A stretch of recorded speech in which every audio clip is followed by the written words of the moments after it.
अच्छा, तुम लोग का यूनिट टेस्ट होना है।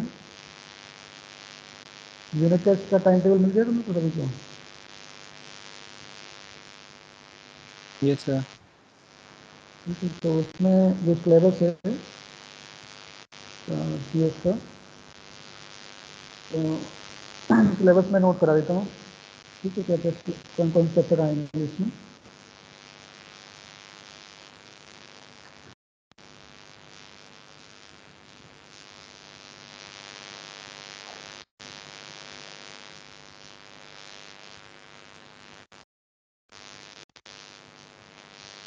अच्छा, flow of control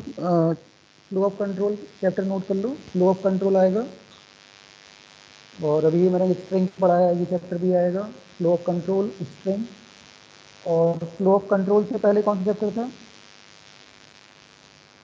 flow of control से पहले कौन सा पढ़ाया था मैंने? जो प्रोग्रामिंग वाले चैप्टर। Boolean logic. नहीं नहीं, प्रोग्रामिंग बेस्ड बता रहा हूँ, प्रोग्रामिंग वाले चैप्टर्स। प्रोग्रामिंग में मैंने इससे पहले कौन कौन से चैप्टर कराए हैं? पाइथन से रिलेटेड बताना। पाइथन से रिलेटेड जो चैप्टर्स हैं वो आएंगे तुम्हारे। पाइथन में क्या क्या चीज़ें हैं देखो, मेरे पास अभी बुक नहीं है, नहीं तो मैं बताऊँगा।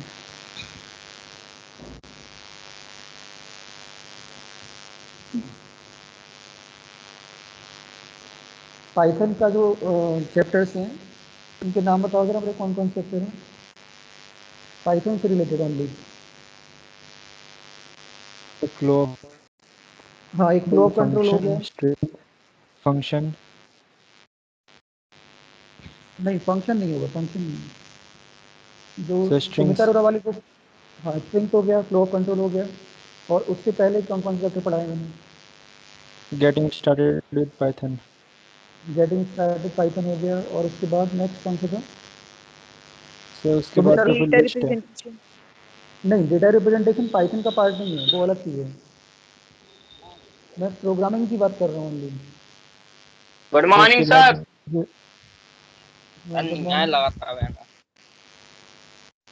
Python fundamental. Python getting sir started Python. Operators. हाँ, ऑपरेटर्स हो गया। एंड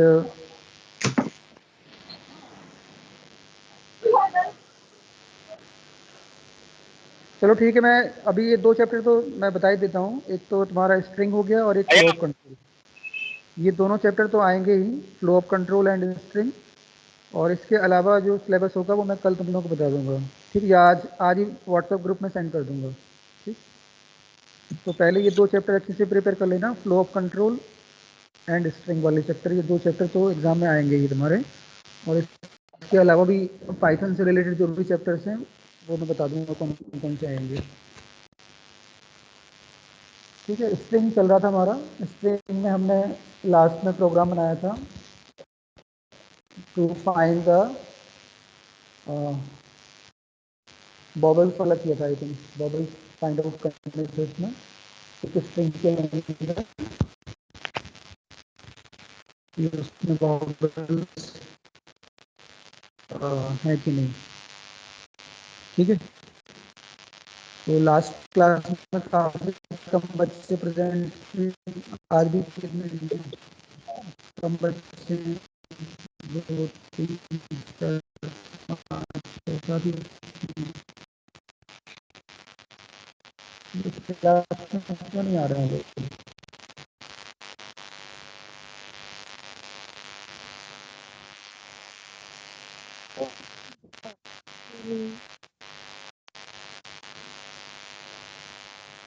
ठीक है, हम लोग कंटिन्यू करते हैं, और देख इसके बाद देखना जरूरी है। ठीक, आज मैं प्रोग्राम करा रहा हूँ। लास्ट में मैंने ये वाला कराया था, बता रहा हूँ तुमको।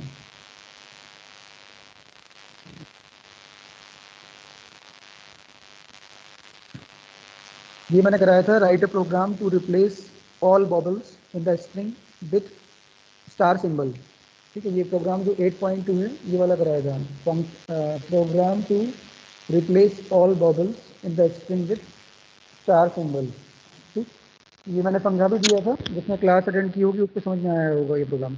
ठीक, और जो क्लास अटेंड नहीं करेगा उसको तो बस नेचुरली आएगा ही नहीं। ठीक, नेक्स्ट क्वेश्चन अब मैं लिखा रहा हूँ। नो, नेक्स्ट प्रोग्राम लिखो write a programme,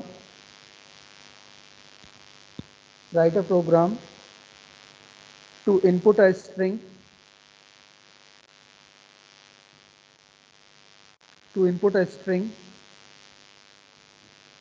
from the user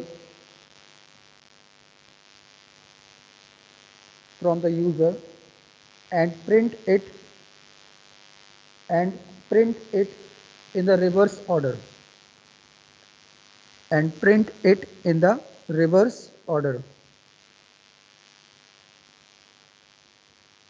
write a program to input a string from the user and print it in the reverse order. Okay,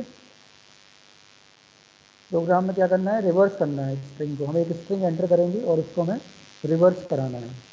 ठीक, तो रिवर्स का लॉजिक क्या होगा, रिवर्स को कैसे करेंगे स्ट्रिंग को हम लोग, वो मैं बता रहा हूँ। ठीक, तो रिवर्स करने के लिए सबसे पहले मैं पाइथन ओपन कर लेता हूँ यहाँ पे और इसमें एक नई फाइल खोलता हूँ। ओके, रिवर्स का मतलब समझे ना, जैसे मैंने स्ट्रिंग को एंटर कराई, सपोज मेरे पास एक स्ट्रिंग है s=python। ठीक, तो मुझे क्या करना है, इस स्ट्रिंग को रिवर्स ऑर्डर में प्रिंट करना है, यानी कि बैक साइड से इसको प्रिंट कराना है। तो इसका आंसर क्या आएगा, अगर इसका मैं रिवर्स फाइंड आउट करूँ तो इसका रिवर्स क्या होगा। अगर पाइथन का रिवर्स निकालना है तो रिवर्स क्या होगा इसका, NOHTYT।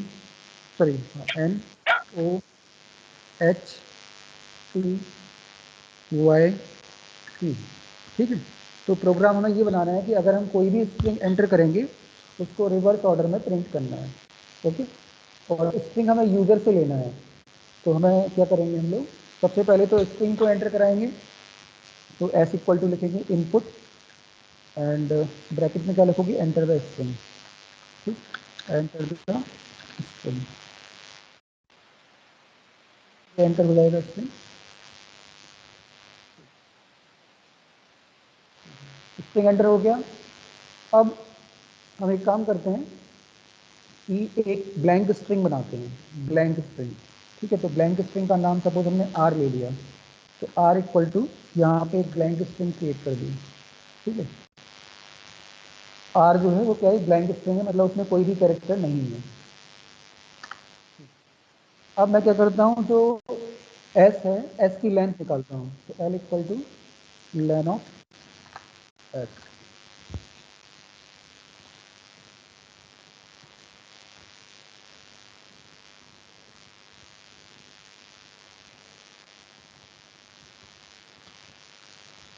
ठीक है, l क्या हो गया, len ऑफ s। तो उसकी लेंथ फाइंड आउट कर ली हमने, एंड लेंथ निकालने के बाद अब मुझे क्या करना है, इसको रिवर्स करना है। तो मैं एक लूप लगाता हूँ, फॉर i इन रेंज, और ये लूप कहाँ से चलेगा, -1 से चलेगा, कॉमा -1 से स्टार्ट करेंगे और ये जाएगा -l -1 कॉमा -1। ठीक है, ये लूप लगाना पड़ेगा इस तरह से। ये मैं समझाता हूँ इसको क्यों मैंने किया ऐसा। और इसके बाद क्या करेंगे, r कर देंगे r plus s of i। तो ये रिवर्स स्ट्रिंग निकल आएगा, और रिवर्स को हम यहाँ प्रिंट करा देंगे, print the reverse string is the reverse string is comma r। ठीक है, तो पहले इसका आउटपुट देख लेते हैं, फिर आउटपुट देखने के बाद मैं इस प्रोग्राम को समझाता हूँ कि ये कैसे रिवर्स कर रहा है। ठीक है, तो इसको रन कराते हैं और इसका नाम दे देते हैं सब रिवर्स, फाइल का नाम दे दिया रिवर्स। ठीक है, अब ये प्रोग्राम रन हो गया। तो मैं एक स्ट्रिंग एंटर कर रहा हूँ, सपोज मैंने स्ट्रिंग एंटर कराई, एंटर द स्ट्रिंग पाइथन। तो पाइथन का रिवर्स क्या आ गया, NOHTYT। ठीक है, यानी आउटपुट हमारा सही आ गया। हमने स्ट्रिंग क्या एंटर कराई थी, पाइथन, तो पाइथन का जो रिवर्स आएगा वो क्या होगा, NOHTYT, यानी कि प्रोग्राम हमारा प्रॉपरली वर्क कर रहा है। ठीक है, आउटपुट सबको दिख रहा है, आउटपुट दिखाई दे रहा है सभी को। ओके, ठीक है, यस सर। हाँ तो आउटपुट हमारा आ गया। अब मैं इस प्रोग्राम को समझा रहा हूँ कि कैसे ये आउटपुट आया। ठीक, देखो सबसे पहले तो हमने क्या किया, एक स्ट्रिंग को एंटर कराया यूजर से। तो स्ट्रिंग को एंटर करने के लिए क्या होता है, S equal to input enter the string. Okay, फिर हमने सेकंड लाइन में क्या किया, एक आर इक्वल टू एक ब्लैंक स्ट्रिंग बना ली। मतलब ब्लैंक स्ट्रिंग का मतलब कि उसमें कोई भी कैरेक्टर नहीं है। तो स्ट्रिंग बनाने के लिए क्या करते हैं, सिंगल कोट्स का यूज़ करते हैं या डबल कोट्स का यूज़ करते हैं। तो मैंने यहाँ पे एक सिंगल कोट से एक ब्लैंक स्ट्रिंग बना ली। अब क्या किया, नेक्स्ट लाइन में L equal two lane of S. तो इससे क्या होगा कि जो हमारा स्ट्रिंग एस है उसकी लेंथ हमारी आ जाएगी, और लेंथ किस में स्टोर हो जाएगी, एल के अंदर, L equal two lane of S. तो लेन फंक्शन क्या करेगा, it will give the length of the string and that length will be stored in the variable S. ठीक है, यहाँ तक कोई डाउट है किसी को, इन 3 लाइनों में कोई डाउट है, स्टार्टिंग की 3 लाइन में किसी कोई प्रॉब्लम?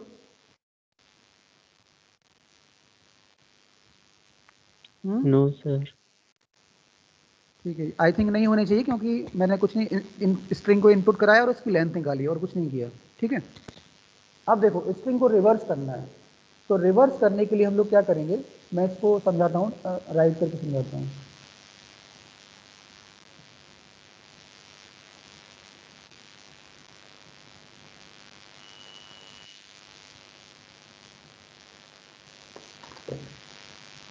देखो इसको मैं समझा रहा हूँ कि कैसे रिवर्स करेंगे। अरे ये तो एक्सपायर कर गया।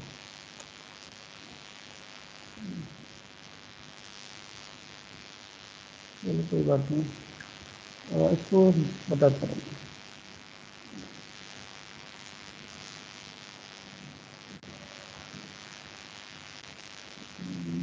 क्या करें, इसको एक काम करते हैं।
इंटरेक्टिव,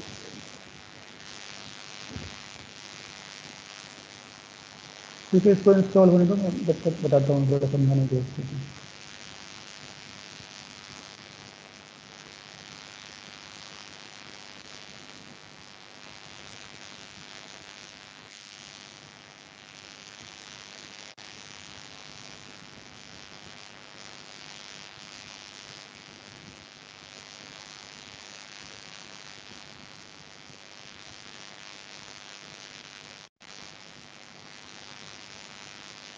ये प्रोग्राम था देखो हमारा, ये प्रोग्राम है।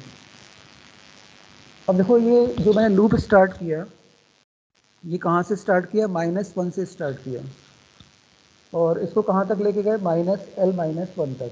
यानी कि लोअर लिमिट क्या है हमारी, -1, और हायर लिमिट क्या है, -l-1।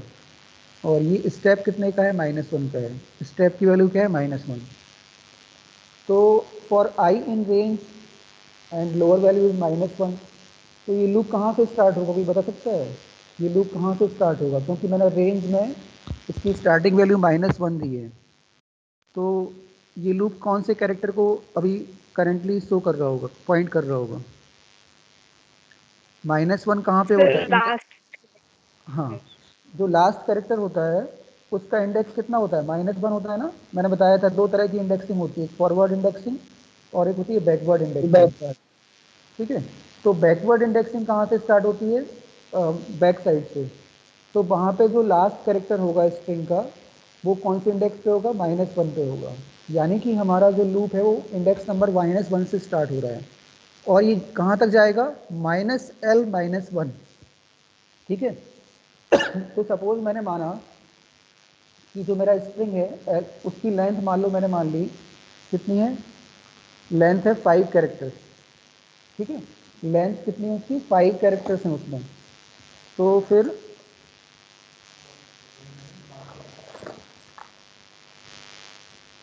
तो लेंथ मान लो मैंने 5 कैरेक्टर्स मान ली, तो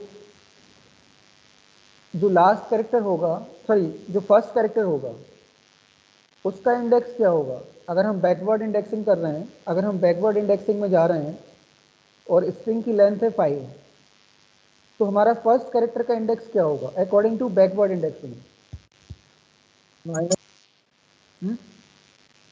माइनस -1 क्यों होगा? वो तो -1 तो लास्ट कैरेक्टर का इंडेक्स, मैं पूछ रहा हूँ फर्स्ट कैरेक्टर का इंडेक्स। हाँ, जो कैरेक्टर नंबर फर्स्ट कैरेक्टर है, हाँ -5 होगा। -5 होगा क्योंकि हमने -1 से स्टार्ट किया और लेंथ है 5, तो वो -5 तक जाएगा। ठीक, अब -5 -1 कितना हो गया?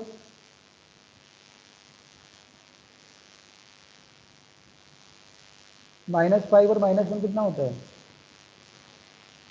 ये कितना? -l-1 है ना, तो l तो आ गया हमारा -5, इससे वैल्यू क्या आई? -5 आ गया ना। और -1 से क्या मिलेगा? ये वैल्यू कितनी हो जाएगी? -l-1 कितना होगा? -6। -6 हो जाएगा ना, -6, क्योंकि -l कितना हो गया? -5 और उसमें -1 और किया तो -5 -1 कितना होता है? -6, और ये स्टेप है -1 का। ठीक है, तो अब इसको समझने की कोशिश करना कि मैंने लूप स्टार्ट किया -1 से, तो जब ये फर्स्ट टाइम लूप चलेगा, यानी फर्स्ट टाइम जब लूप में एंटर करेंगे तो क्या होगा? r = r plus S of I हो जाएगा। क्या रहेगा? तो यहाँ पर देखो क्या होगा कि ये r = r plus S of I, तो r तो हमारा ब्लैंक है, तो ये ब्लैंक स्ट्रिंग में क्या ऐड हो जाएगा? एस आई ऐड हो जाएगा। ब्लैंक स्ट्रिंग के अंदर क्या ऐड होगा? S I. तो एस आई का मतलब क्या हुआ? s-1, क्योंकि i की वैल्यू कितनी है? -1 है, तो ये कितना हो गया? s-1। तो r में क्या होगा कि लास्ट वाला कैरेक्टर क्या होगा? ऐड हो जाएगा। जो हमारी रिवर्स स्ट्रिंग है उसमें क्या होगा कि जो ओरिजिनल स्ट्रिंग का लास्ट कैरेक्टर ऐड हो जाएगा। ठीक है,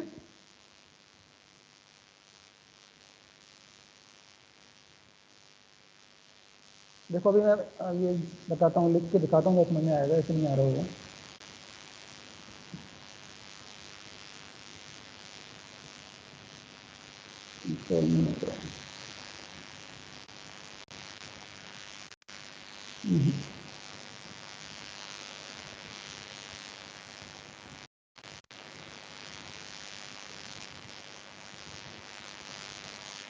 कोई बात नहीं,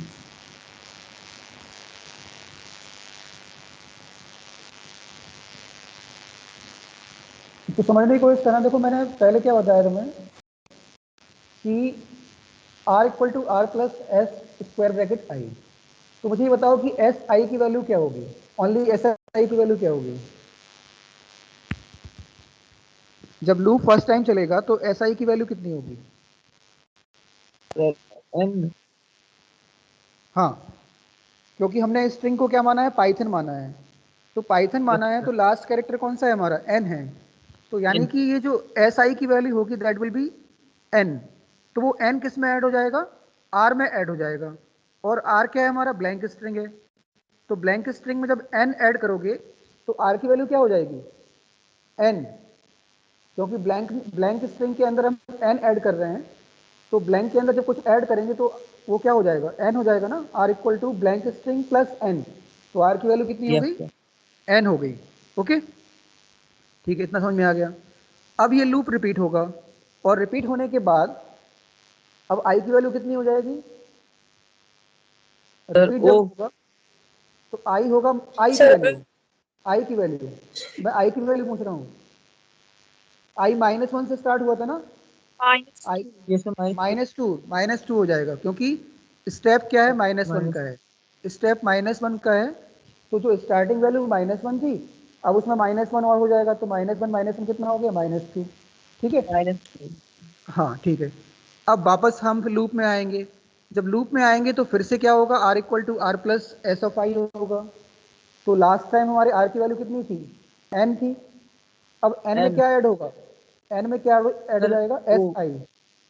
हाँ, तो ओ एस आई यानी एस एस -2 पे क्या है हमारा, o है। सर ओ है एस -2 पे o है, तो वो हमारा o किस में ऐड हो जाएगा, r में ऐड हो जाएगा। यानी कि r अब हमारा क्या हो गया, NO हो गया, r की वैल्यू क्या होगी, NO। ठीक, अब ये लूप फिर से रिपीट होगा, और रिपीट होने के बाद अब i की वैल्यू कितनी कर देगा ये, -3। -3, क्योंकि लास्ट टाइम -2 था, अब उसमें -1 और करेगा तो -3 हो जाएगा। अब वापस से ये लूप लूप के अंदर आएगा, और लूप के अंदर आने के बाद ये क्या करेगा, r equal to r plus S of I. तो लास्ट टाइम r हमारा कितना था, NO। अब NO में क्या ऐड हो जाएगा, SI, यानी कि S-3, और S-3 की वैल्यू क्या है हमारी, S-3 पे क्या वैल्यू है, हमारा स्ट्रिंग क्या है, पाइथन है ना, पाइथन है। एच हाँ तो, हाँ तो -3 पे क्या है, H है, एच -3 पे H है। तो ये H किस में ऐड हो जाएगा, R के अंदर। तो R की वैल्यू क्या हो जाएगी, NO N O plus H। तो क्या हो जाएगा, NOH हो जाएगा। ठीक, अब ये लूप फिर से रिपीट होगा, i को फिर -1 करेगा, तो i की वैल्यू कितनी हो जाएगी, -4। तो -4 पे फिर से ये लूप चलेगा, तो r equal to r plus T S of I. तो ये हो जाएगा NOH प्लस टी, तो ये हो जाएगा NOH टी। ठीक, अब ये लूप फिर से रिपीट होगा, i की वैल्यू कितना करेगा, -4 से -5 करेगा। तो -5 पे हमारा क्या है, y। तो y किस में ऐड हो जाएगा, NOH टी में। तो स्ट्रिंग क्या हो जाएगी, NOH टी y। ठीक, अब ये लूप फिर रिपीट होगा, और रिपीट होने के बाद i को कितना करेगा, -6। तो -6 की वैल्यू क्या है, p। तो ये p इसमें ऐड हो जाएगा, तो हमारी r की वैल्यू क्या हो जाएगी, NOTH/p। अब ये लूप फिर से रिपीट होगा, लेकिन अब ये लूप फॉल्स हो जाएगा, क्योंकि हमारा जो हायर लिमिट था वो कितने तक जाना था, हायर लिमिट कितने तक जाता, -L-1, यानी कि -L कितना था, L की वैल्यू थी हमारी 1 2 3 4 5 6 6 थी। फिर -6। हाँ -6 थी, माइनस और -6 में -1 ऐड किया था तो -7। ठीक है, एक्चुअली जो L था वो कितना था, 6 था, लेंथ कितनी थी इसकी, 6 थी। तो -L की वैल्यू कितनी हुई, -6, और -6 -1 कितना हुआ, -7 हो गया।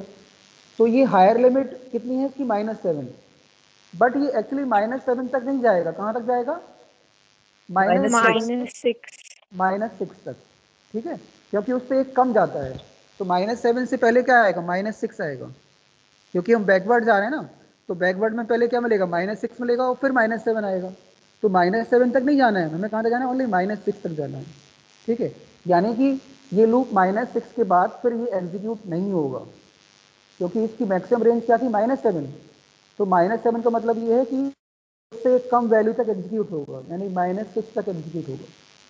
तो क्या हुआ कि हमें रिवर्स स्ट्रिंग मिल गई, और इसके बाद अब लूप रिपीट होगा नहीं, क्योंकि जो हायर लिमिट तक हम पहुंच चुके हैं। तो अब ये लूप के बाहर हम आ जाएंगे, लूप के बाहर मतलब अब लूप के अंदर का स्टेटमेंट नहीं चलेगा। और लूप के बाहर क्या लिखा है, ये वाली लाइन, ये लूप के बाहर है। ठीक है, तो जब ये लूप के बाहर आएंगे तो हमारा मैसेज क्या प्रिंट हो जाएगा, द रिवर्स स्ट्रिंग इज, और फिर आर की जो भी वैल्यू होगी वो प्रिंट हो जाएगी। ठीक है, आया समझ में, यस सर। ठीक है, सबको आ गया, किसको नहीं आया बताओ,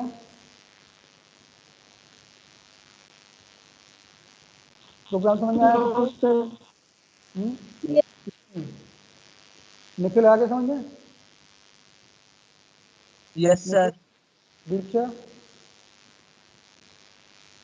सर इसको स्लाइसिंग से भी कर सकते थे क्या?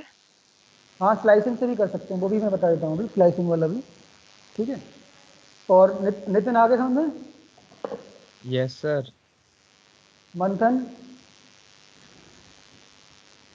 मंथन को नहीं आया, वो तुम क्लास अटेंड नहीं करते हैं। मंथन? हेलो, आया समझ में हाँ मंथन? सर मुझे अच्छा तो अक्षिता को नहीं आया, ठीक है। शिवानी?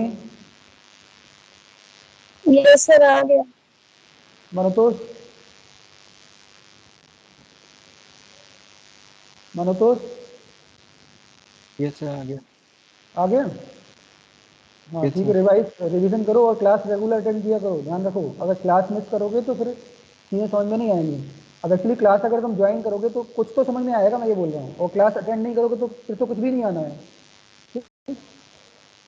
तो इस चीज़ को ध्यान रखो कि मान लो अगर क्लास में समझ में भी नहीं आता है कोई चीज़, तो अगर सपोज 10% भी आया, 20% भी आया, तो कुछ तो समझ में आएगा ना। और अगर तुम सोचो कि नहीं वो तो क्लास अटेंड नहीं करना है क्योंकि हमें समझ में ही नहीं आता है, तो फिर वो ज़्यादा नुकसानदायक है। ठीक है, as compare to class attend करोगे तो कुछ ना कुछ तो दिमाग में आएगा ना। ठीक, परमवीर? यस सर आ गया। ओके, नीलेश? यस सर आ गया समझ। ठीक है, वेरी गुड। हाँ, अक्षिता को नहीं आया तो बता देता हूँ एक बार फिर से। देखो ये लूप मैंने लगाया for I in range -1 -L -1 -1। ठीक है, तो ये लूप हमारा स्टार्ट कहाँ से होगा? इंडेक्स नंबर -1 से, और ये लूप कहाँ तक जाएगा? -L -1। तो -L की वैल्यू कितनी है? -6, क्योंकि L लेंथ कितनी है, पाइथन की लेंथ कितनी है? 6। तो -L कितना हो गया? 6 -6 हो गया, और इसमें -1 और ऐड हो गया, तो ये हो गया -7। और ये स्टेप कितने का दिया हमने? -1 का दिया। ठीक, तो फर्स्ट टाइम जो है आई की वैल्यू -1 है। तो जब हम लूप में एंटर करेंगे, तो आर इक्वल टू क्या हो जाएगा? R plus S I. तो इनिशियली हमारा आर क्या है? ब्लैंक स्ट्रिंग है, तो उसमें एस आई की वैल्यू ऐड होगी। तो एस आई मतलब क्या हो गया? S-1, क्योंकि आई -1 है तो ये क्या हो गया? S-1। तो S-1 के अकॉर्डिंग हमारा S-1 की वैल्यू कितनी है? n है। S-1 की वैल्यू क्या है? n ही तो है, स्मॉल n। तो ये स्मॉल n किस में ऐड हो जाएगा? r में ऐड हो जाएगा। तो r हमारा कितना हो गया? Blank string plus n। ठीक है, r क्या हो गया? Blank string plus n। Okay, तो r की वैल्यू कितनी आ गई? n आ गई। r की वैल्यू कितनी होगी? n हो गई। ओके, अब ये लूप वापस रिपीट होगा, और i को क्योंकि स्टेप -1 का है, तो लास्ट टाइम i -1 था, तो -1 और करेगा तो i कितना हो जाएगा? -2। अब r के अंदर क्या हो जाएगा? S-2 ऐड हो जाएगा। तो S-2 पे क्या वैल्यू है? o है। S-2 पे क्या है? o है। तो हमारा r का वैल्यू कितना हो गया? अब लास्ट टाइम n था, उसमें o और ऐड हो गया, तो ये हो गया NO। अब ये लूप फिर रिपीट होगा, i की वैल्यू को -3 करेगा, तो -3 पे क्या है? h है। S-3 पे क्या है? h है। तो h भी क्या हो जाएगा? वो r में ऐड हो जाएगा। तो अब हमारी r की वैल्यू कितनी हो गई? NOH। अब ये लूप फिर रिपीट होगा, i को कितना करेगा? -4 करेगा, तो -4 पे क्या है? t है, तो t भी ऐड हो जाएगा r के अंदर। फिर ये -5 पे चलेगा तो y ऐड कर देगा, फिर ये -6 पे चलेगा तो t ऐड कर देगा, यानी कि हमारी रिवर्स स्ट्रिंग क्या होगी? NOH T। अब ये ध्यान रखो कि अब लूप ये आगे एग्जीक्यूट नहीं होगा। क्यों नहीं होगा? क्योंकि i की वैल्यू जैसी -7 होगी, तो ये -7 पे एग्जीक्यूट नहीं होगा, क्योंकि ये लूप कहाँ तक चलना था? केवल -6 तक एग्जीक्यूट होना था, -6 तक। ठीक है, तो इसके बाद फिर ये लूप एंड हो जाएगा, और जब लूप एंड होगा तो हम लूप के बाहर आ जाएंगे। तो लूप के बाहर जब आएंगे तो हमें क्या मिलेगा? Print the reverse string is R. तो हमारा जो रिवर्स स्ट्रिंग आई थी आर, वो हमारी प्रिंट हो जाएगी। ठीक है, अब आ गया अक्षिता? Yes sir. ठीक है, तो कोई ज़्यादा डिफिकल्ट नहीं है, बस लेकिन बेसिक कॉन्सेप्ट में आना चाहिए। बेसिक कॉन्सेप्ट का मतलब ये है कि पता हो कोई एलिमेंट को हम स्ट्रिंग के कोई एलिमेंट को हम एक्सेस कैसे कराते हैं, तो पुराना जो मैंने पढ़ाया है वो चीज़ें आनी चाहिए इसके लिए। ठीक है, तो उसको जिसको अगर मान लो नहीं भी आया तो एक बार रिवाइज कर लेना पुरानी चीज़ें, तो अपने आप ही समझ में आ जाएगा कुछ टाइम के बाद। ठीक है, रिवीजन जरूरी है, रिवीजन किया करो डेली। ठीक, तो ये रिवर्स हो गया। ओके, अच्छा ठीक है, अब एक प्रोग्राम और लिखा रहा हूँ मैं, एक प्रोग्राम और लिखे उसके बाद नेक्स्ट प्रोग्राम है हमारा, ये बता रहा हूँ, ये वाला है। देखो, write a program to check if a string is palindrome or not. Write a program to check if a string is palindrome or not.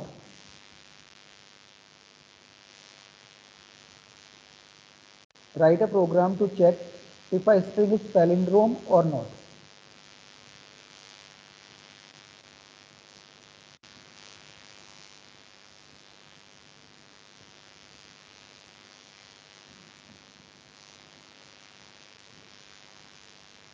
ठीक है, प्रोग्राम लिख लिया सबने? Write a program to check if a string is palindrome और not. ठीक, तो सबसे पहले तो हमें ये पता होना चाहिए कि पैलिंड्रोम का मीनिंग क्या होता है। What is the meaning of palindrome? Palindrome का मतलब ये होता है कि अगर हमारे पास कोई स्ट्रिंग है और अगर उस स्ट्रिंग को हमने रिवर्स किया, ठीक है, तो रिवर्स करने के बाद अगर हमारी ओरिजिनल स्ट्रिंग और रिवर्स स्ट्रिंग सेम आ रही है, ठीक है, अगर ओरिजिनल स्ट्रिंग की वैल्यू और रिवर्स स्ट्रिंग की वैल्यू सेम है, तो हम ये कहते हैं कि that string is called palindrome. ठीक है, तो हमने आया फॉर एग्जाम्पल, जैसे कि मैंने यहाँ लिखा, सपोज मेरे पास एक स्ट्रिंग है ए बी सी, तो S equal to A B C. ठीक, तो अगर मैं इसका रिवर्स निकालूं तो रिवर्स क्या होगा? इसका रिवर्स क्या होगा? सॉरी, ए बी सी नहीं, इसको मैं ए बी ए मानता हूँ, ए बी ए। इसका रिवर्स क्या होगा? आर का रिवर्स क्या होगा? एस का रिवर्स क्या होगा? A B A. A B A. ठीक, तो इससे क्या हुआ कि जो ओरिजिनल स्ट्रिंग थी और रिवर्स स्ट्रिंग थी, दोनों क्या आई? सेम आई ना। अगर मैं कंपेयर करूं एस इक्वल टू आर, तो ये दोनों स्ट्रिंग की ये रिजल्ट क्या आएगा? ट्रू आएगा। इसकी वैल्यू ट्रू होगी ना, एस इक्वल। ठीक है, तो अगर एस की वैल्यू आर के इक्वल होगी तो हम बोलेंगे कि स्ट्रिंग क्या है? पैलिंड्रोम है। लेकिन अगर एस की वैल्यू आर के इक्वल नहीं आई, यानी कि ओरिजिनल स्ट्रिंग रिवर्स स्ट्रिंग के इक्वल नहीं आती है, तो वो स्ट्रिंग क्या होगी? पैलिंड्रोम नहीं होगी। ठीक है, आगे समझ में कि अगर कोई स्ट्रिंग का हम रिवर्स निकालें और रिवर्स स्ट्रिंग और ओरिजिनल स्ट्रिंग दोनों सेम हो, तो क्या बोलते हैं कि that string is called palindrome string. And if the original and reverse are not same, then it is not a palindrome. Okay, समझ में आ गया? ठीक है, अब इसका प्रोग्राम बनाना है कि हमें चेक करना है कि कोई स्ट्रिंग पैलिंड्रोम है कि नहीं। तो बहुत इजी है, कुछ नहीं करना है, क्योंकि अगर हमने रिवर्स स्ट्रिंग का प्रोग्राम तो हम पहले ही बना चुके हैं। रिवर्स का बनाया था हमने अभी, ये रिवर्स स्ट्रिंग। ठीक है, मतलब ये प्रोग्राम तो हम बना चुके हैं ना रिवर्स का। बस अब हमें क्या करना है कि रिवर्स स्ट्रिंग को क्या करना है? ओरिजिनल स्ट्रिंग से कंपेयर करना है। हमारी रिवर्स स्ट्रिंग क्या आई? आर आई, और आर को हम किससे कंपेयर करेंगे? Original string. तो ओरिजिनल स्ट्रिंग क्या है हमारी? ओरिजिनल स्ट्रिंग क्या है? S. S. S is the original string ना, क्योंकि एस को हमने इनपुट कराया था। तो एस हमारी ओरिजिनल स्ट्रिंग है और उसका रिवर्स हमने क्या निकाला था? आर। तो हम यहाँ एक कंडीशन लगा देंगे, if S equal to R. अगर एस की वैल्यू आर के इक्वल होती है तो हम क्या लिखेंगे? Print is palindrome. ठीक है, अगर एस की वैल्यू आर के इक्वल आ गई, it means string is palindrome. और अगर वो नहीं आती है तो वो किस में जाएगा? एल्स में जाएगा। और एल्स में क्या लिख देंगे? Print string is not palindrome. String is not palindrome. ठीक है, समझ आ गई? समझ में आई ना मैंने क्यों लिखा ये? अभी तो मैंने इसका बताया था कि अगर एस ओरिजिनल स्ट्रिंग और रिवर्स स्ट्रिंग सेम होते हैं तो वो क्या होता है? पैलिंड्रोम होता है। तो हमने क्या किया? कंडीशन लगा दी, if S equal to R. तो इफ के अंदर क्या लिख दिया हमने? Print string is palindrome. और अगर इफ वाली कंडीशन सेटिस्फाई नहीं होगी तो वो किस में जाएगा? एल्स में जाएगा। और एल्स में क्या लिख देगा? Print string is not palindrome. समझ में आया? अगर एस की वैल्यू आर के इक्वल है तो स्ट्रिंग पैलिंड्रोम है, और अगर एस की वैल्यू आर के इक्वल नहीं है तो स्ट्रिंग पैलिंड्रोम नहीं है। ठीक, इसको रन करा के चेक कर लेते हैं। ये पूछ रहा है एंटर द स्ट्रिंग, तो हम स्ट्रिंग की वैल्यू एंटर कराते हैं। सपोज मैंने स्ट्रिंग डाला ABA, तो आउटपुट क्या आ गया, स्ट्रिंग इज पैलिंड्रोम। ठीक है, आ गया आउटपुट, क्योंकि ओरिजिनल भी सेम है और रिवर्स भी इसका सेम है।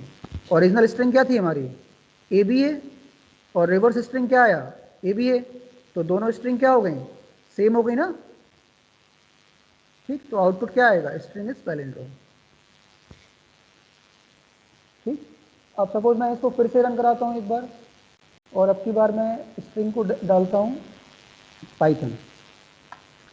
ठीक, तो इसका रिवर्स क्या आया, ये रिवर्स आया, इसका रिवर्स क्या आ गया, NOHTYP।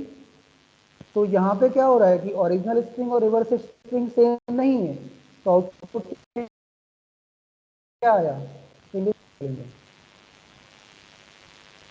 ठीक है, कोई डाउट इसमें? आउटपुट सभी को, हाँ, आउटपुट देखो दिख रहा है सबको कि हमने ओरिजिनल स्ट्रिंग क्या डाली, पाइथन, उसका रिवर्स क्या आया, NOHTYP। तो यहाँ पे ओरिजिनल स्ट्रिंग की वैल्यू रिवर्स स्ट्रिंग की इक्वल नहीं है, इक्वल नहीं है, तो हमारा लॉजिक क्या कह रहा है, हमारा प्रोग्राम का लॉजिक कह रहा है कि अगर वो स्ट्रिंग इक्वल नहीं होगी तो प्रिंट क्या हो जाएगी, स्ट्रिंग इज नॉट पैलिंड्रोम। और अगर एस की वैल्यू आर की इक्वल होगी तो क्या होगा, स्ट्रिंग इज पैलिंड्रोम। ठीक है, तो हमने कुछ नहीं किया, जो हमारा रिवर्स वाला प्रोग्राम था उसी में बस ये दो कंडीशन लगा दी, इफ और एल्स की। ठीक है, तो ये प्रोग्राम हमारा हो गया पैलिंड्रोम के लिए। This program is for finding the palindrome, sorry to check whether string is palindrome और नॉट। पैलिंड्रोम फाइंड नहीं करते हैं, चेक करते हैं। ठीक है, to check string is palindrome और नॉट। ठीक है, ये प्रोग्राम किसके लिए है, चेक करने के लिए कि कोई स्ट्रिंग पैलिंड्रोम है कि नहीं है। ठीक है, तो रिवर्स का प्रोग्राम हो गया हमारा, और एक हो गया पैलिंड्रोम का। ठीक, और इसके बाद देखो क्या है इसमें। ठीक है, ये सारे प्रोग्राम मैंने करा दिए जो इसमें थे, मतलब जो तुम्हारे PDF फाइल में जितने भी प्रोग्राम्स थे वो मैंने सारे प्रोग्राम तुम लोगों को करा दिए हैं। प्रोग्राम 8.1 करा दिया, 8.2 करा दिया, 8.3 करा दिया, 8.4 भी करा दिया, और 8.5 भी करा दिया। ठीक है, पांचों प्रोग्राम मैंने जो इसमें थे वो सारे प्रोग्राम मैंने करा दिए। ठीक, और फंक्शंस में कुछ एक दो फंक्शन और रह गए तो मैं उसको अभी करा देता हूँ। फंक्शंस हमने जो फंक्शन पढ़े थे कि स्ट्रिंग में कौन कौन से फंक्शन अप्लाई होते हैं। ठीक, तो ये स्ट्रिंग वाला चैप्टर आज हम लोगों का कंप्लीट हो गया, समझो। ठीक है, स्ट्रिंग कंप्लीट हो गया है। अब इसके बाद तुम लोगों को क्या काम करना है कि इसकी एक्सरसाइज में जो क्वेश्चंस हैं, ये एक्सरसाइज है इसकी। ठीक, ये एक्सरसाइज के क्वेश्चंस प्रैक्टिस मतलब उसको होमवर्क कॉपी में करना है इसको। इसके जो एक्सरसाइज के क्वेश्चंस हैं, क्वेश्चन नंबर 1, क्वेश्चन नंबर 2, और फिर इसमें प्रोग्रामिंग वाले 1 2 3 4 5। ठीक है, तो ये क्वेश्चन तुम लोगों को सॉल्व करने हैं अपने होमवर्क कॉपी में। ठीक है, इसको कर लेना तुम लोग होमवर्क में। और अभी तुम लोगों ने, कई लोगों ने मुझे एक भी बार होमवर्क चेक नहीं कराया है। ठीक है, कई बच्चे ऐसे हैं जिन्होंने एक भी बार होमवर्क चेक नहीं कराया है। होमवर्क सेंड कर देना, क्योंकि उसके मार्क्स मिलेंगे, ध्यान रखना इस चीज़ का। मैं जो इंटरनल मार्क्स दूंगा वो इसी के बेस पे दूंगा। ऐसा मत सोचना कि इंटरनल मार्क्स हम लोगों को फ्री में मिल जाएंगे। ठीक है, इंटरनल मार्क्स जो मिलेंगे वो होमवर्क के बेस पे मिलेंगे, जो होमवर्क दिखाएगा उसी को मार्क्स मिलेंगे।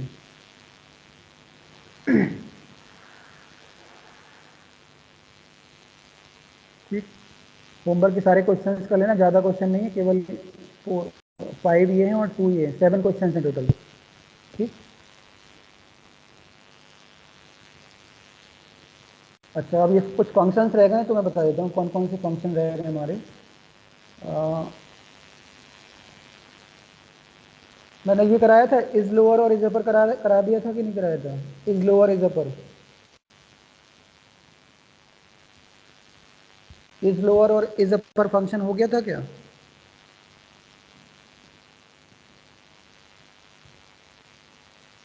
यस सर, हो गया था। हो गया था।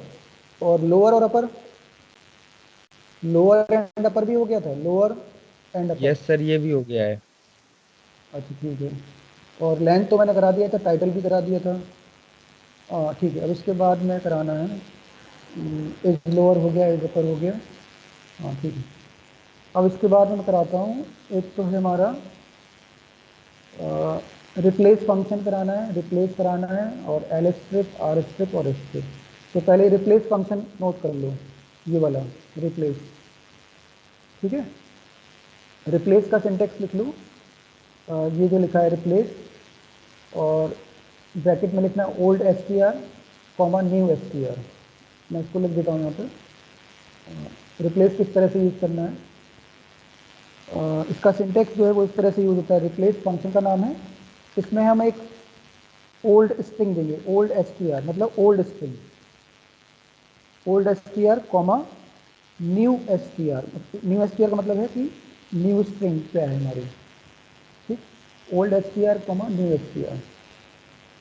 और फिर हाँ, अब इसका डिस्क्रिप्शन लिख लो। इसका डिस्क्रिप्शन नोट कर लो कि इसका क्या यूज़ होता है, what is the use of this function. लिखो इसमें, लिखो इट रिप्लेसेस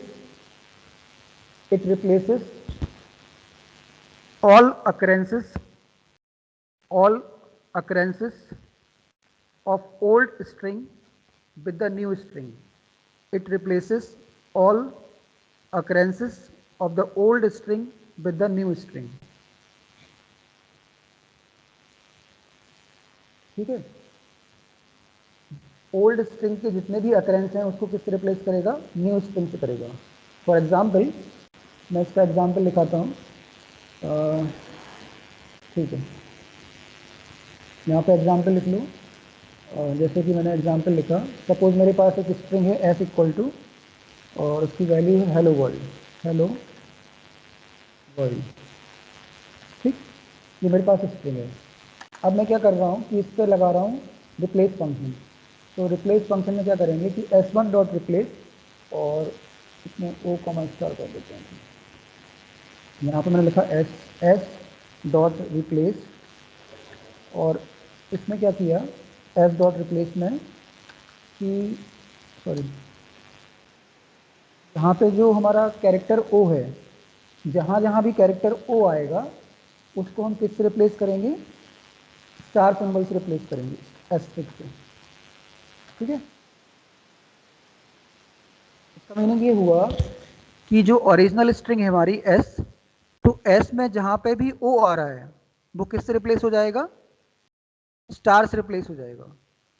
ठीक है, तो हमारा जो स्ट्रिंग है हेलो वर्ल्ड, उसमें ओ कितनी जगह पे आया है, दो प्लेसेस पे आया है ना ओ। एक तो ये है ओ, और एक ये है ओ। तो ये दोनों ओ किससे रिप्लेस हो जाएंगे, स्टार से। स्टार से रिप्लेस हो जाएंगे। तो अगर हम इसको रन कराएंगे तो हमारा आउटपुट क्या मिलेगा, हमें HELL, और फिर इसके बाद जो ओ था वो किससे रिप्लेस हो गया, स्टार से। ऐसे ही वर्ल्ड के अंदर जो ओ था वो भी किससे रिप्लेस हो गया, स्टार से रिप्लेस हो गया। ठीक है, तो ये क्या करेगा कि जो हमारी स्ट्रिंग है, उस स्ट्रिंग के अंदर जो हमारा ओल्ड कैरेक्टर है या ओल्ड स्ट्रिंग है उसको एक न्यू स्ट्रिंग से रिप्लेस करा देगा। जैसे कि हमारा ये एस था, तो एस की वैल्यू क्या थी, हेलो वर्ल्ड। तो हेलो वर्ल्ड के अंदर जो कैरेक्टर ओ है that is replaced by the new character star. Okay, कोई डाउट, समझ में आ गई। What is the use of replace function. Replace function क्या करता है, it replaces the old string with a new string. यानी हमारी ओल्ड स्ट्रिंग क्या थी, ओ, तो ओल्ड स्ट्रिंग को उसने कहाँ से रिप्लेस किया, स्टार से रिप्लेस किया। इसका एक एग्जांपल और लिख लेते हैं। सपोज मेरे पास है हेलो वर्ल्ड, ठीक है, इसको पूरा रिप्लेस करा देते हैं कंट्री से। ठीक, सपोज हमारे पास स्ट्रिंग है, हाँ ये है सपोज, एस तो हमारे पास हेलो वर्ल्ड ही था। अब सपोज मैं एस डॉट रिप्लेस लिखता हूँ, और पहले मैं एस को प्रिंट करा के देखता हूँ कि एस मेरा आउटपुट में क्या आ रहा है। एस तो वही रहेगा। देखो जो मैंने एस डॉट रिप्लेस किया है, तो यहाँ पे जो आउटपुट आया वो क्या आया, HELL स्टार WR LD। तो ये चेंज जब मैंने वापस S को प्रिंट कराया तो ये चेंज नहीं हुआ S के अंदर। S के अंदर क्यों चेंज नहीं हुआ, कोई बता सकता है? सर क्योंकि स्ट्रिंग इम्यूटेबल है। हाँ, स्ट्रिंग हमारी इम्यूटेबल है, तो S के अंदर क्या होगा कि चेंज नहीं होगा, बट वो केवल डिस्प्ले में आएगा। ठीक है, S डॉट रिप्लेस हमने जब कराया तो जो ओरिजिनल स्ट्रिंग S है उसमें कोई चेंज नहीं होगा, बस केवल वो डिस्प्ले आ जाएगी, क्योंकि हमने यहाँ पे S डॉट रिप्लेस किया है। ठीक है, तो इससे क्या होगा कि ये एक्चुअल रिप्लेसमेंट नहीं होगा, that will come only in the display, क्योंकि S में तो कोई चेंज हो ही नहीं सकता, वो तो इम्यूटेबल होती है। ठीक, तो जब हमने इस पर रिप्लेस फंक्शन लगाया तो वो S में कोई चेंज नहीं करेगा, वो केवल डिस्प्ले कराएगा S डॉट रिप्लेस की वैल्यू।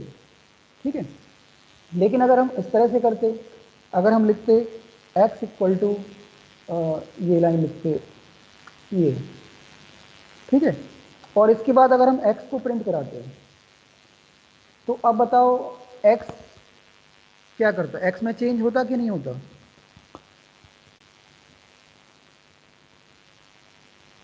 x क्या प्रिंट करेगा, हेलो वर्ल्ड प्रिंट करेगा या HELL स्टार प्रिंट करेगा, WRLD प्रिंट करेगा?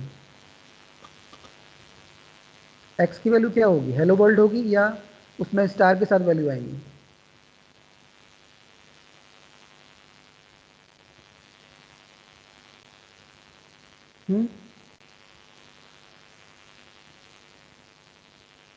क्या होगा सर बताओ? स्टार के साथ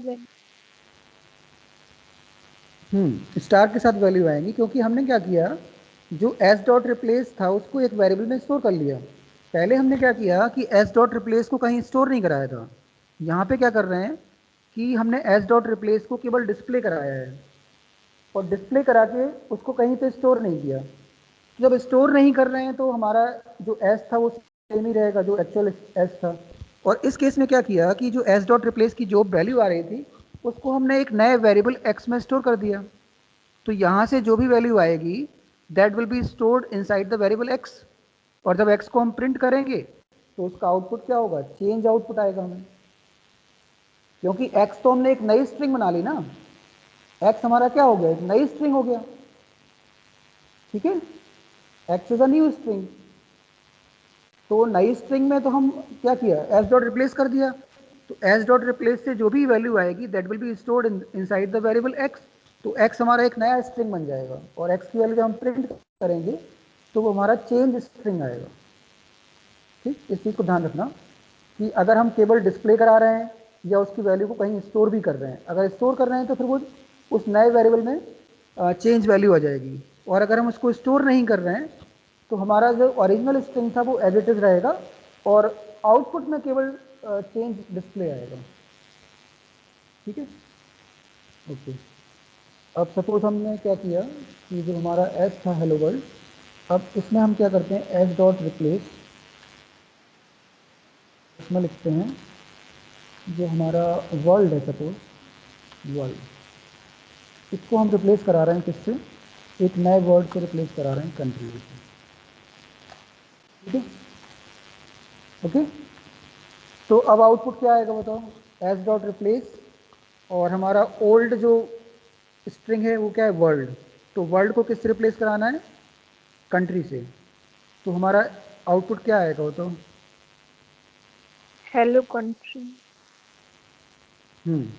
हेलो, और जो वर्ल्ड था वो किससे रिप्लेस हो गया, कंट्री से, तो आउटपुट हमारा आ जाएगा, एक मिनट, एसटीआर ऑब्जेक्ट है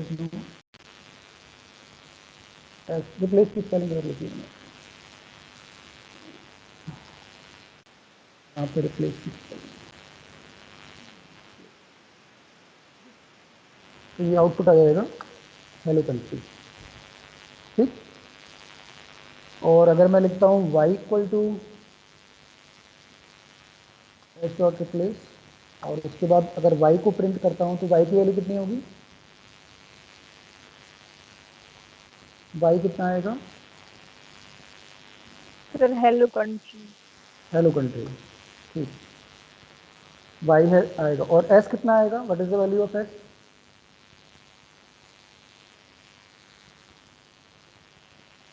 s कितना होगा, हेलो वर्ल्ड। एस चेंज नहीं होगा, एस में चेंज नहीं होगा, तो एस तो हमारा वही रहेगा, हेलो वर्ल्ड। ठीक है, समझ में आ गया रिप्लेस फंक्शन का यूज, कि कैसे हम वैल्यू रिप्लेस करा लेते हैं, कोई भी कैरेक्टर रिप्लेस कराना हो या कोई वर्ड रिप्लेस कराना हो या कोई भी स्ट्रिंग रिप्लेस करानी हो, तो उस केस में हम पहले तो ओल्ड स्ट्रिंग लिखेंगे और उसके बाद जो नई स्ट्रिंग है, मतलब जिससे रिप्लेस करना है, वो लिखेंगे। ठीक है, ओके। रिप्लेस फंक्शन का यूज समझ में आ गया। What is the use of replace function? Replace function is use to change yes sir. The old string with a new string in a, जो हमारी एक्चुअल स्ट्रिंग है उसके अंदर। ठीक है, ओके, ये समझ में आ गया। अब इसके बाद है हमारा रिप्लेस, ज्वाइन मैंने करा दिया था, ज्वाइन करा दिया था और स्प्लिट भी करा दिया था। अब इसके बाद मैं बता रहा हूँ तुम लोगों को, एक तो है एल स्ट्रिप फंक्शन, एक है आर स्ट्रिप फंक्शन और एक है स्ट्रिप फंक्शन। ये तीन फंक्शन मुझे बता रहे हैं। ठीक है, तो बस 1 मिनट लगेगा, बता देता हूँ कि इन तीनों फंक्शन का क्या ये है। फंक्शन मुझे हाँ, स्पेस भी सर बता देता हूँ। फर्स्ट वाला। हाँ, वो भी बता रहा हूँ मैं, पहले ये करा दूँ स्ट्रिम, सॉरी, ये कौन सा, एल स्ट्रिप, आर स्ट्रिप और स्ट्रिप। ठीक है, L strip, R strip and strip, ये तीन फंक्शन है हमारे पास। तो मैं इसको इस तरह से बता दूँ, सपोज मैंने एस इक्वल टू लिखा, ये स्ट्रिंग है मेरे पास एक, एस इक्वल टू यहाँ पे। अब मैंने यहाँ पे इतना स्पेस छोड़ दिया, ठीक है, और स्पेस छोड़ने के बाद फिर लिखा मैंने हेलो वर्ल्ड। ठीक है, ये इस तरह से स्ट्रिंग बनाई कि मैंने लेफ्ट में कुछ कैरेक्टर्स खाली छोड़े हैं, ये इतने इतने ब्लैंक स्पेसेस दे दिए, और उसके बाद फिर मैंने एक्चुअल स्ट्रिंग लिखना स्टार्ट किया। ठीक, तो अब मुझे क्या करना है कि इस स्ट्रिंग में जो लेफ्ट साइड से जो स्पेसेस आ रहे हैं उनको रिमूव करना है। तो हम लोग क्या करेंगे, इस पर लगाएंगे S dot L strip, L strip. ठीक, एस डॉट एल स्ट्रिप। तो देखो इसने क्या किया कि जो हमारे लेफ्ट साइड में स्पेसेस थे, इन सारे स्पेसेस को रिमूव कर दिया उसने। क्या हुआ? हम्म?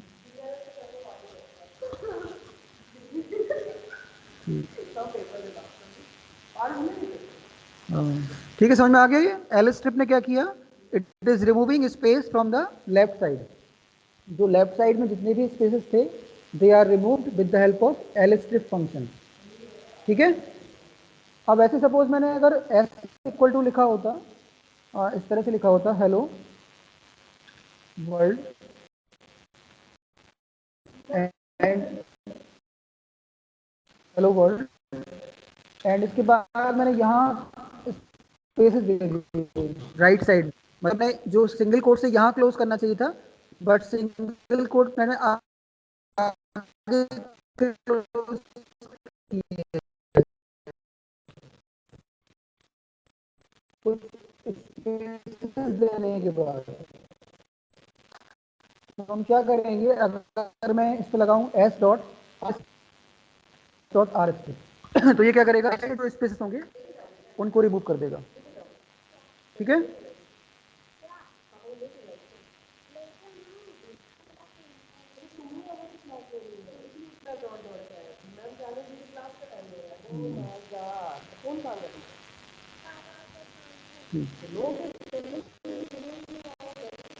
ओके, समझ में आ गया L strip and R strip. L strip, hello,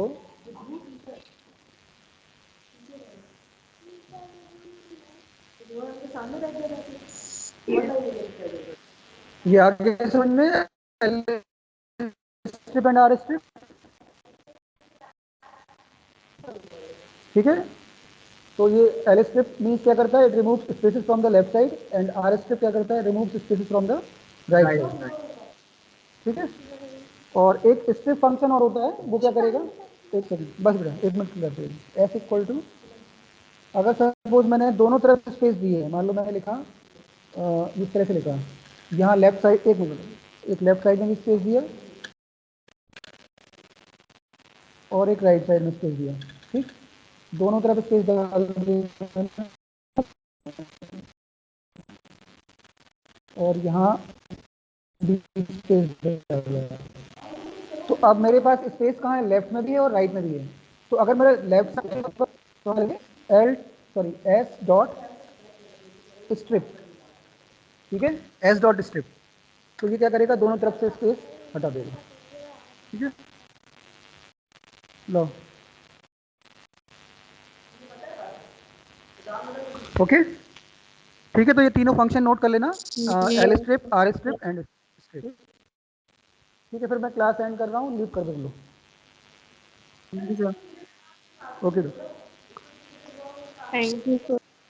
okay okay.